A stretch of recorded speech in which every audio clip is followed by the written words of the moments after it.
Muito bem, começa a partir de agora, aqui na TV Assembleia, mais uma edição do Ponto de Vista, um programa dedicado à discussão sobre o cruzamento entre o direito e a política. O que a gente quer saber aqui é como que cada um desses campos exerce influência de forma recíproca na sua própria construção. Eu sou Paulo Radamés e eu já estou ao lado da minha colega Areta Muritiba, que vai conduzir a entrevista de hoje comigo. É isso mesmo, Radamés, e o tema do programa de hoje é sobre a lei que proíbe o uso dos celulares pelos alunos nas escolas de Mato Grosso do Sul. E os nossos entrevistados de hoje são o deputado Pedro Ossian Neto e também a psicopedagoga e pesquisadora Deise Mader. Sejam muito bem-vindos ao Ponto de Vista. Obrigado, é um prazer estar aqui com todos vocês. Eu que agradeço o convite, obrigada. Deputado, essa é uma lei recentemente aprovada pelo governo federal, mas que também tramitou em diversos estados. O que pouca gente sabe é que o senhor foi o autor dessa proposta aqui em Mato Grosso do Sul, né? E eu queria começar o programa sabendo o que te motivou a defender essa pauta da educação moderna, ou dos perigos da tecnologia na educação, aqui na Assembleia Legislativa. Olha, Radamés, eu te agradeço pelo convite para tratar desse tema tão importante aqui no Mato Grosso do Sul, e é uma discussão, na realidade, que não é só local, nem aqui de Campo Grande, nem só do Mato Grosso do Sul, mas é uma discussão nacional e até mundial. Existe uma tendência global hoje de observar o efeito do smartphone, do aparelho de telefone, das redes sociais, na sua interação com o aprendizado. Então isso tem aumentado muito o debate, sobretudo nos Estados Unidos e na União Europeia, nos países da OCDE, que são chamados países ricos. Então vários países estão caminhando no sentido de elaborar normativas mais restritivas do uso do celular para o jovem, para o adolescente, para a criança, porque inúmeros estudos da Organização Mundial da Saúde, inclusive está preconizando isso, mostram um efeito deletério do uso do smartphone, do celular no aprendizado. Se você for olhar aqui no caso do Brasil, nós temos uma enorme dificuldade para o avanço na proficiência dos nossos alunos. Apesar de um aumento significativo do investimento, você vê que nos últimos anos nós estagnamos no aumento dos índices de proficiência, seja com língua estrangeira, com o português, na matemática, ciências, etc. Uma relativa estagnação, apesar do aumento do investimento per capita por aluno. E muitos psicopedagogos, aí a professora Deise vai poder ilustrar isso com mais clareza, estão mostrando que uma dificuldade muito grande, o papel desse celular atrapalhando na concentração e a presença do celular dentro da sala de aula, uma dificuldade muito grande para quem é professor, sabe qual que é o efeito que isso dá na disciplina da sala de aula, na concentração. Se você está, a simples presença do celular ligado já te tira completamente do foco que é a concentração. Você já não está imerso naquilo ali, né? E a rede social, ela tem o algoritmo é justamente para te prender com coisas que te agradam e que te interessam, né? Então aquele celular competindo a todo momento com o conteúdo programático que a escola está oferecendo. E além disso tudo, tem esse efeito pedagógico que é deletério, não há dúvida nenhuma.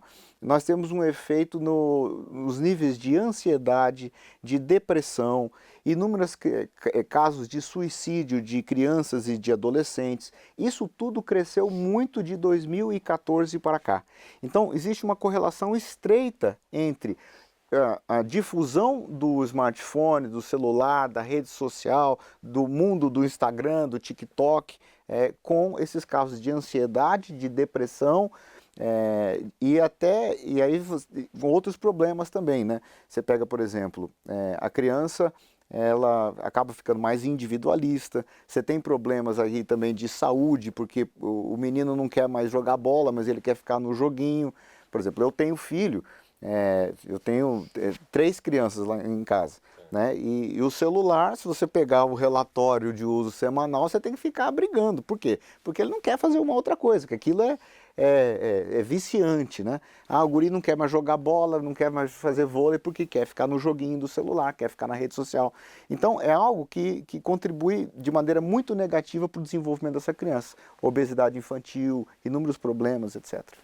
E é interessante que na parte científica, essa questão que o senhor abordou, que é viciante, os cientistas falam que é aquela recompensa rápida, que é a dopamina. Dopamina é barata. É, barata, que é o pico da dopamina. Então, isso te vicia mesmo, é bem interessante. E esses foram alguns estudos que o senhor fez para embasar o projeto de lei aqui no Estado? Na realidade, eu fiz o levantamento bibliográfico das discussões que estão sendo feitas em caráter global, algumas coisas que são recomendadas pela Organização Mundial da Saúde e de legislações que estão sendo discutidas em outros estados, tal como, por exemplo, a LESP, a Assembleia Legislativa do Estado de São Paulo, aprovou recentemente, até antes mesmo dessa lei que veio em caráter nacional e, na verdade, suplantou as discussões estaduais, a LESP já tinha caminhado nesse sentido.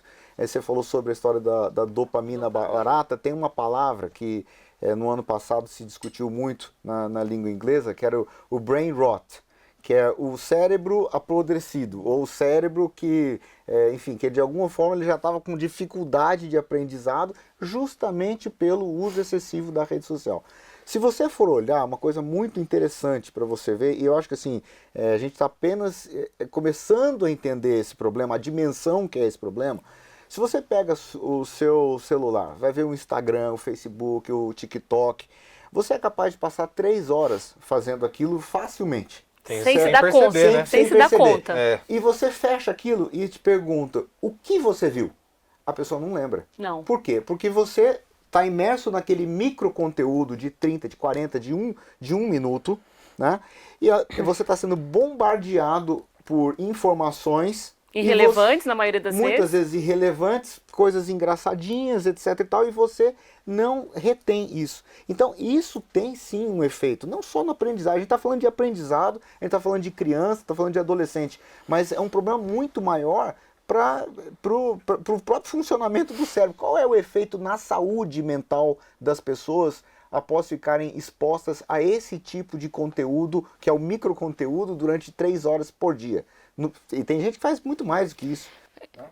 Você eu vou confessar, tem gente que faz mais do que isso. E já foi dito, né, por diversos pesquisadores que isso aumenta a ansiedade, porque é algo rápido, 30 segundos, você já não aguenta mais ver vídeo de 1 minuto. Isso. Tem que ser sempre de 30, o mínimo possível, É porque curioso, né? aumenta a ansiedade, aumenta a irritabilidade, é algo muito sério e que atinge a todas as gerações, não só a criança ou adolescente, mas como nós também na idade adulta, né, todos nós. É curioso porque a gente às vezes tem o hábito de falar, não, outro dia eu vi um vídeo, mas você não lembra onde você viu. Você foi no YouTube, se foi no Instagram. E eu queria abrir também a discussão para nossa psicopedagoga Daisy Mader, que está só ouvindo aí o deputado falar, mas eu acho que ela concorda, né? Quais são os termos, ainda nessa pergunta, quais são os termos em que a pesquisa acadêmica se encontra hoje e que provavelmente foram o que influenciaram a apresentação dos projetos aqui em Mato Grosso do Sul, no governo federal, em São Paulo, a respeito desse tema? Bom, primeiro eu quero parabenizar o deputado, que ele está extremamente bem informado, de Está como atualizado. Atualizadíssimo. Obrigado, parabéns. Começando pelo pressuposto que todos nós temos o córtex frontal, que recebe as informações. Nós, enquanto adultos, recebemos a informação e já estamos mais amadurecidos. A criança e o adolescente, ela não tem amadurecimento para compreensão se ela está adquirindo aquilo para o lado positivo ou para o lado negativo. Quando vai dentro da instituição escolar, a criança realmente ela tem uma espécie já de delay quando ela chega em casa, porque ela está tão ligada no celular o dia todo e até se ela levar para a instituição, que quando o pai ou a mãe fizer alguma pergunta para a criança vai ter uma espécie de demora, que é o delay, para entender o que a mãe perguntou e responder logo em seguida.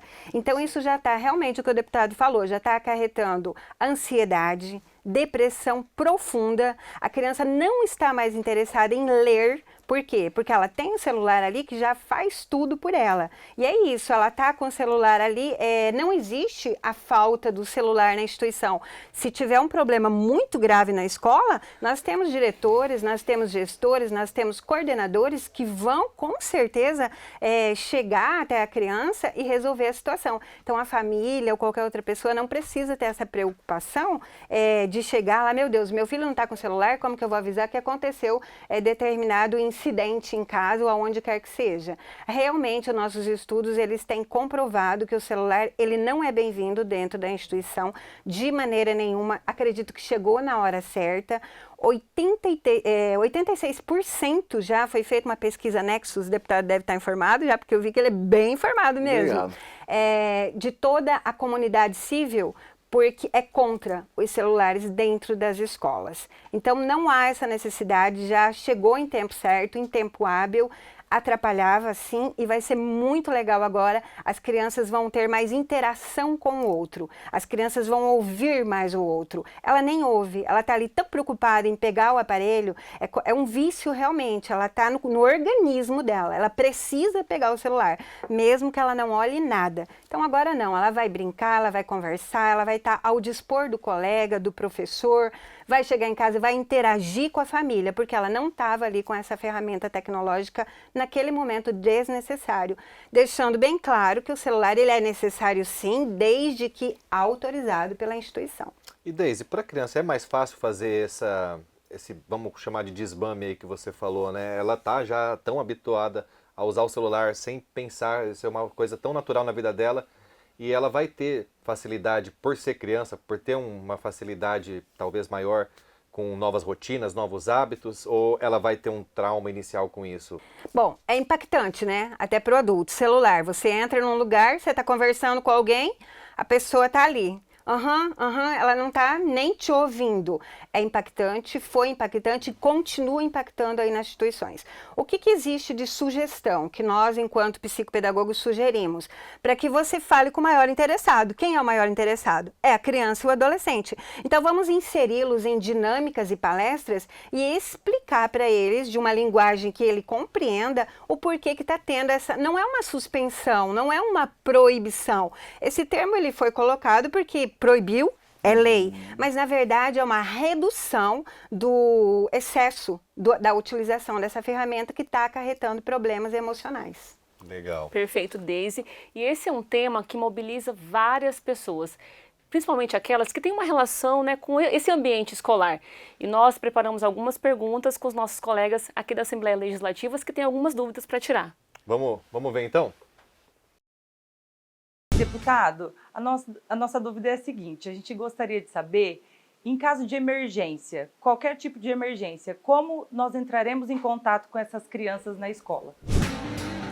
Legal, essa foi até um tópico que a Deise mencionou agora. A lei prevê algum mecanismo para isso, deputado?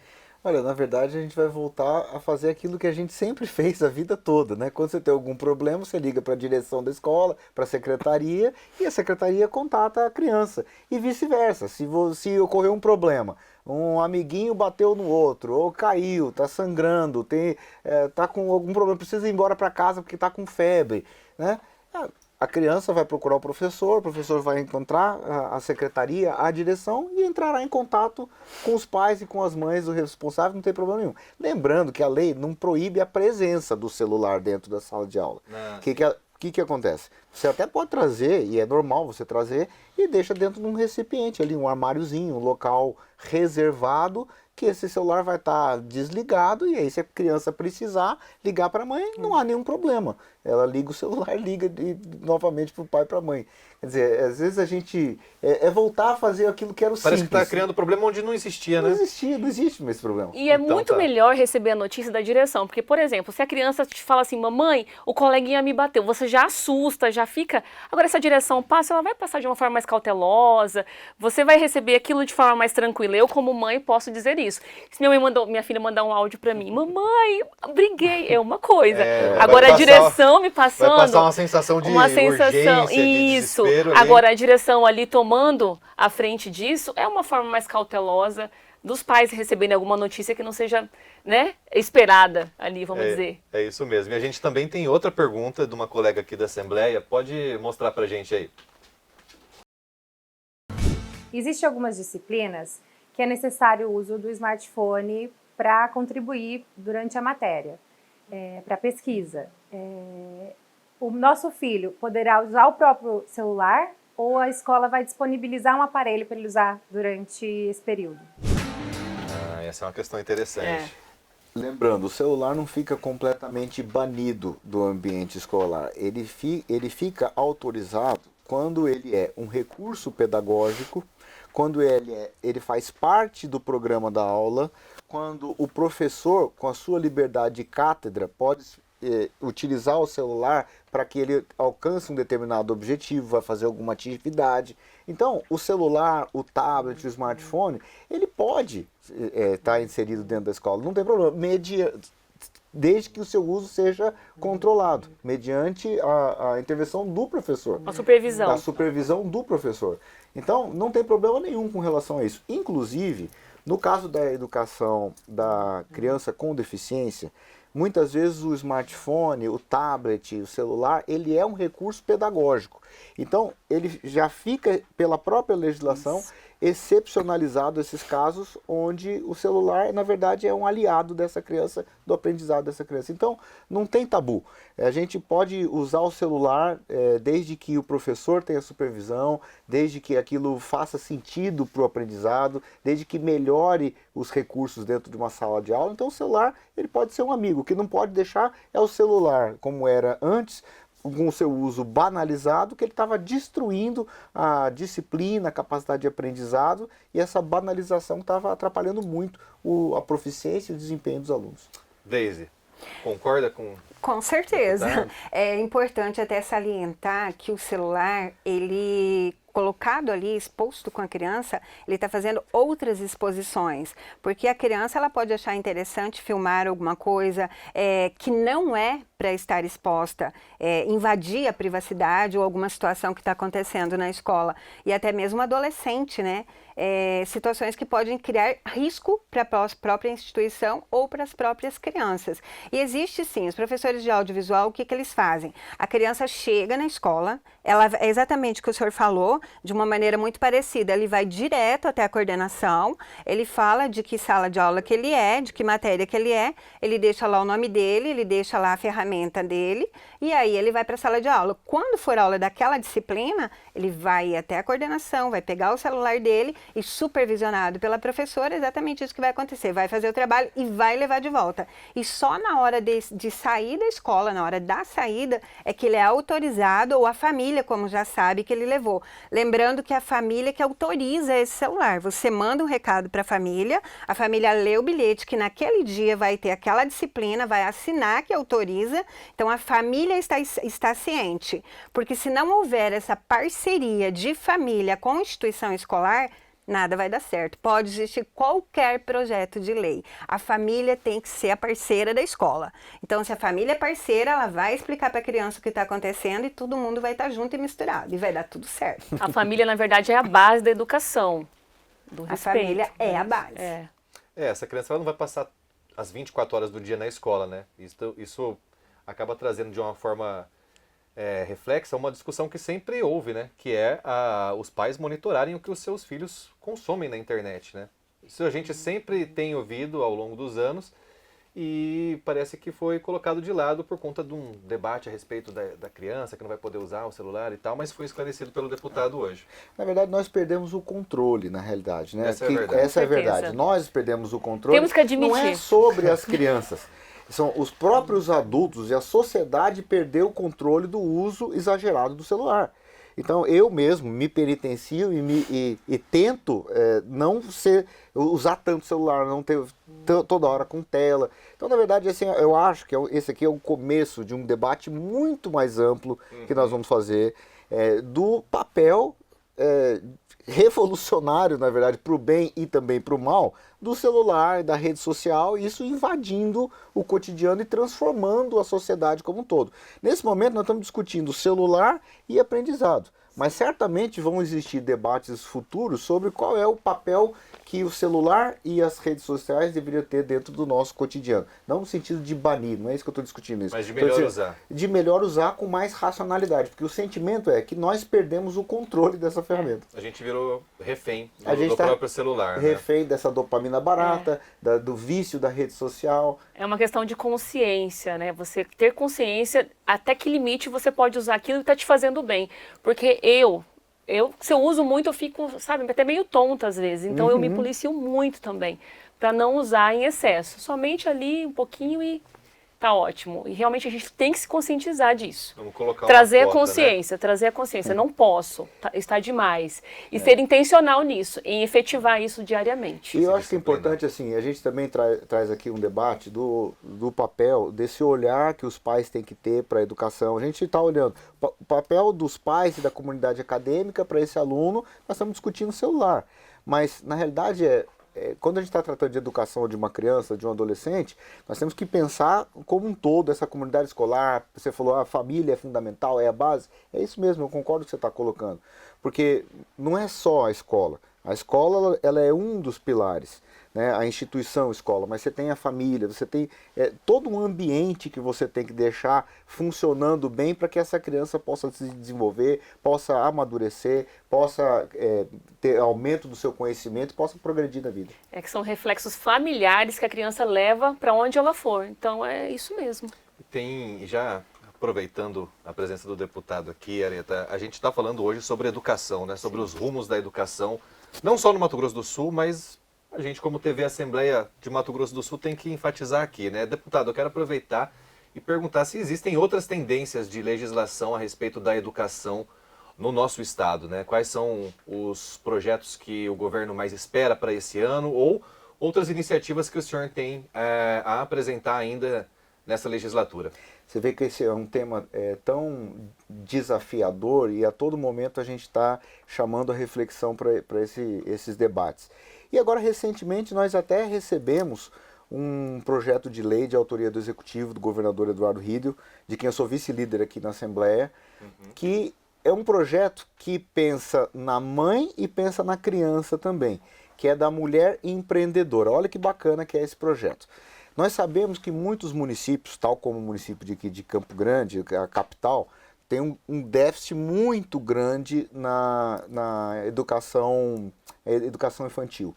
Então, aquela criança que ela não consegue entrar dentro da sala de aula porque não tem vaga na creche, e na verdade não é creche, né? Tem que ser uma escola municipal de educação infantil, não é apenas um local onde você vai deixar as crianças para guardar ali enquanto trabalha. Né? Ela tem que ter todo um conteúdo programático, todo um conteúdo pedagógico por trás e tal. Mas nós sabemos que tem um déficit crônico em vários municípios, e aqui em Campo Grande acho que é o pior de todos na gestão da capital, infelizmente.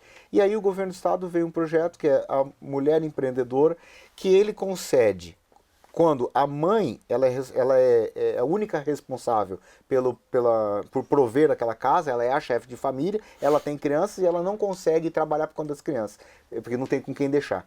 O governo vai dar uma bolsa de R$600 para que essa mãe possa contratar uma escola municipal de educação infantil e colocar as suas crianças para que elas possam ingressar dentro da educação e a mãe também poder trabalhar. Então, veja, aqui a Assembleia Legislativa, o governo do estado não está parado para um tema tão importante. A gente está falando de papel da mulher na sociedade, de fortalecimento dessas famílias, e nós estamos falando também de educação. Então, assim, são inúmeros temas que estão vindo aqui para dentro da Casa de Leis. Inúmeros temas que também passam pela educação, né? Não só a tecnologia, mas a modernização das relações de trabalho, da mulher independente, enfim. E é um modelo de família muito comum, a mãe ser chefe de família e ter toda a responsabilidade. Essa é uma realidade. É uma realidade. E você vê que isso a gente ataca outro problema que eu acho que é muito significativo, que é o seguinte: você tem que ter a alfabetização na idade correta.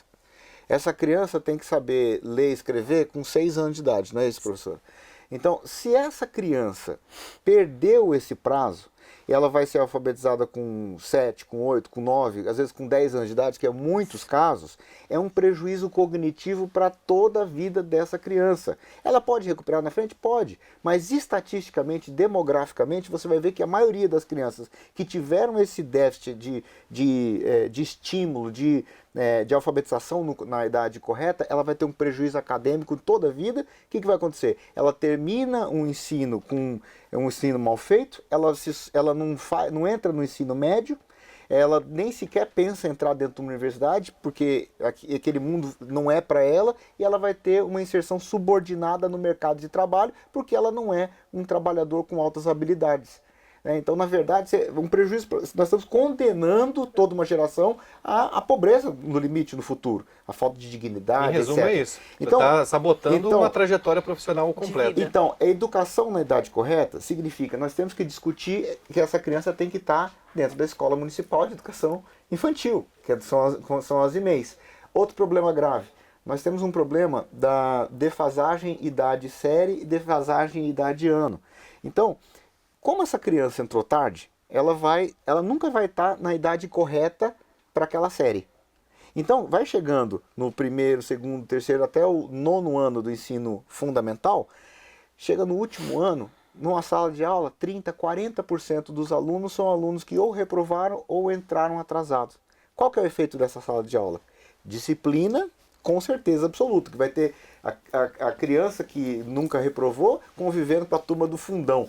A turma do fundão não é mais só o fundão já está mais da metade da sala de aula. Infelizmente. Você entendeu? Então, são diferentes O fundão idades. tomou conta, né? A gente fala que na política o centrão está tomando conta, aqui é o fundão. Então, vai ter um problema, a defasagem idade-série ou defasagem idade-ano. Essa criança, ela vai abandonar. Aí você tem uma alta taxa de reprovação, alta taxa de evasão escolar. Na medida que a criança vai ficando mais velha, ela vai sendo pressionada pela família para gerar renda também. E aí ela é convidada para o mercado de trabalho, ela acaba indo para o mercado de trabalho para ajudar o pai, para ajudar a mãe, e ela não termina.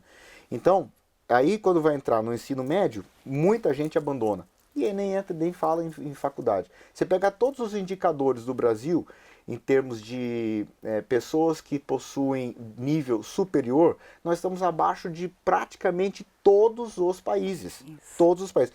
E olha que aumentou muito, tá? Esse dia atrás saiu uma matéria, salvo engano foi na Folha de São Paulo, mostrando que nos últimos 20 anos nós dobramos o número de pessoas que possuem educação superior.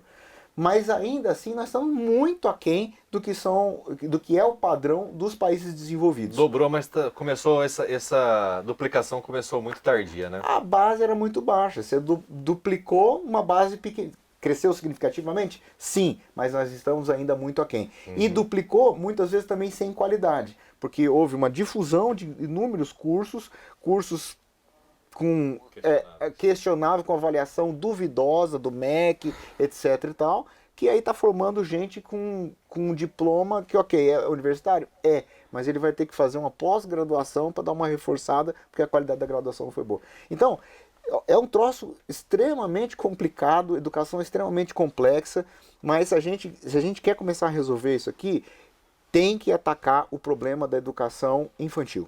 Se você não conseguir colocar as crianças dentro da sala de aula na idade correta, para a alfabetização na idade correta, você vai ter um prejuízo muito grande e você não conserta. Eu tenho conversado com o secretário Hélio Dyer, aqui do governo do estado, aliás, tem feito um belíssimo trabalho, gosta de dados, gosta dessa métrica da educação, porque aquilo que você não mede, não existe. Você verdade. não consegue, se não existe, você não gerencia. Isso é muito de empresário, ele tem as métricas da empresa dele em mãos, para ele entender o que está crescendo, o que não está crescendo, o que ele pode agir para melhorar. Essas métricas são fundamentais para o crescimento E eu mesmo. falava para ele, e o IDEB? Cobrando o desempenho do indicador. Ele falou assim, Pedro, nós temos uma dificuldade que nós estamos no ensino médio, certo? Ver a qualidade dos alunos que nós recebemos do ensino fundamental de algumas prefeituras. Algumas fazem bem o trabalho, outras não fazem. Então esse aluno já chega com muita deficiência e lá no ensino médio você não consegue corrigir. O professor não vai fazer milagre. Né? Aí tem escola de tempo integral, ixi, é muita coisa. E sem contar que muitos alunos se formam no ensino médio naqueles cursos de 3 meses. No EJA. No EJA, e aí de repente vai para a universidade totalmente despreparado.